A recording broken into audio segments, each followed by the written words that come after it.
Hi అండి, అందరికీ నమస్తే. ఈరోజు నేను స్క్వాష్ ఛాలెంజ్ చేస్తున్నాను.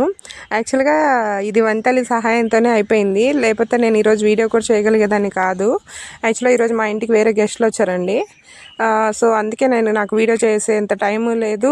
ఇక కార్తిక్ని కొంచెం చూసుకోవడంలో కూడా హడావుడి అయిపోయింది. కార్తిక్ కొంచెం చికాకు చేశాడు. సో మొత్తానికి ఈరోజు నేనైతే 100 స్క్వాష్ ఛాలెంజ్ చేద్దాం అనుకున్నాను. వీడియో కొంచెం అటు ఇటు కదులుతూ ఉంటుంది, ఏమనుకోకండి. పాప అది వనిషా చేత్తో పట్టుకొని చేయడం వల్ల కొంచెం అటు ఇటు షేక్ అయిపోయింది.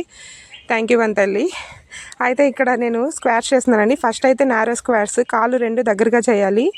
చాలా ఇంపాక్ట్ ఉంటుందండి. కాళ్ళు నొప్పులు అయితే విపరీతంగా వస్తాయి. ఫస్ట్ చేసేవాళ్ళు ఎవరైనా సరే ఓన్లీ 5 మాత్రమే ట్రై చేయండి. చాలా అంటే చాలా పెయిన్స్ వచ్చేస్తాయి. నెక్స్ట్ వచ్చేసి నార్మల్ స్క్వాష్ చేశానండి. నేను ఈచ్ 20 చేద్దాం అనుకున్నాను. నారో స్క్వాట్స్ వచ్చేసి 20 చేశాను. ప్లస్ ఇప్పుడు నార్మల్ స్క్వాట్స్ వచ్చి కూడా ఒక 20నే చేశాను.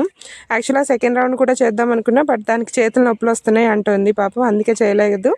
ఇది కార్తిక్ని థెరపీకి తీసుకొచ్చి అక్కడ పక్కనే పార్క్ ఉంటే ఆ పార్క్లో చేస్తున్నాం అనమాట. ఇవైతే 20 స్క్వాట్స్ అయిపోయాయండి. నార్మల్ వచ్చి ఒక 20, నారో వచ్చి ఒక 20 కంప్లీట్ అయిపోయినాయి. నెక్స్ట్ వచ్చి మనం ఇప్పుడు డీప్ స్క్వాట్ చేస్తాము. ఇవి చేసేంత వరకు కూడా నాకు బాగానే అనిపించింది. వీటిలో ఈరోజు ఇంకొంచెం మంచి మజా ఉన్నది. మజా అంటే కొంచెం టఫ్ అయినది ఒకటి ఉంటుందన్నమాట. ఇవి వచ్చేసి డీప్ స్క్వాట్స్ కూడా చాలా బాగుంటుందండి. ఇదైతే నా ఫేవరెట్. ఇంపాక్ట్ మంచిగా ఉంటుంది చేయడానికి. ఫస్ట్ టఫ్ అనిపించినా సరే రెగ్యులర్గా చేస్తూ ఉంటే మనకి మంచి యూజ్ అవుతుంది. ఇదైతే బట్ ఫ్యాట్ కానీ థై ఫ్యాట్ కానీ రెడ్యూస్ అవ్వడానికి చాలా బాగా యూజ్ అవుతుందండి. ట్రై చేయండి. బట్ లేడీస్కి ఇది చాలా మంచిగా ఉంటుందని చెప్పేసి నా అభిప్రాయం. చాలా మంచి ఎఫెక్ట్ ఉంటుంది. థైస్ దగ్గర ఉన్న ఫ్యాట్ అంతా కూడా కరిగిపోవడానికి వాటికి వీటికి. సో చూసుకోండి. నెక్స్ట్ వచ్చేసి నాకు ఈ గ్రీనరీలో చేయడం నాకు మంచిగా నచ్చింది. అది ఎందుకో మీతో షేర్ చేసుకోవాలనిపిస్తుంది, చెప్పాను. నెక్స్ట్ వచ్చేసి ఇక స్క్వాట్ పల్సెస్ అయితే నేను స్టార్ట్ చేద్దాం అనుకుంటున్నాను. ఇప్పుడు నేను చేసే నెక్స్ట్ ఎక్సర్సైజ్ వచ్చేసి స్క్వాట్ పల్సెస్ అండి.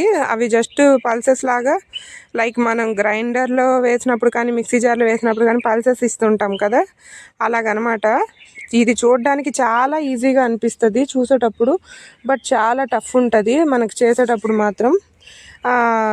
ఎలా అంటే అలాగే గ్రైండర్లో వేసినట్లుగానే ఉంటుంది. ఫస్ట్ అయితే నేను అసలు చేయగలనో లేదో అని చెప్పేసి 20 అనే పెట్టుకున్నాను, బట్ నేను 40 చేయగలిగాను. నేను చెప్పాను కదండి 1000 స్క్వాట్స్ ఛాలెంజ్లో అని చెప్పేసి.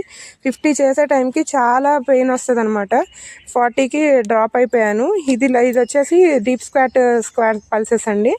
ఇవి కూడా 40 చేయగలను అనుకున్నాను. 40 తర్వాత కూడా కంటిన్యూ చేస్తూనే ఉన్నాను. చేయగలనా లేదా ట్రై చేద్దాము, ఒకవేళ ఎక్కడ వరకు డ్రాప్ అవ్వగలిగితే అక్కడ చేద్దాం అనుకున్నాను. బట్ కంప్లీట్గా అయితే 50 చేశాను. నా మీద నాకు ఒక హోప్ వచ్చింది. ఫస్ట్ టైం అయినా కూడా, అంటే చాలా రోజుల తర్వాత గ్యాప్ వచ్చాక కూడా నేను బాగానే చేయగలిగాను. కొంచెం బాడీలో అయితే రెగ్యులర్గా చేస్తూ ఉంటే మన స్టామినా కానీ ఆ ఎనర్జీ లెవెల్స్ కానీ ఇంక్రీజ్ అవుతాయని నాకు అర్థమైంది. ప్లీజ్ లైక్ చేయండి. Thank you so much. Please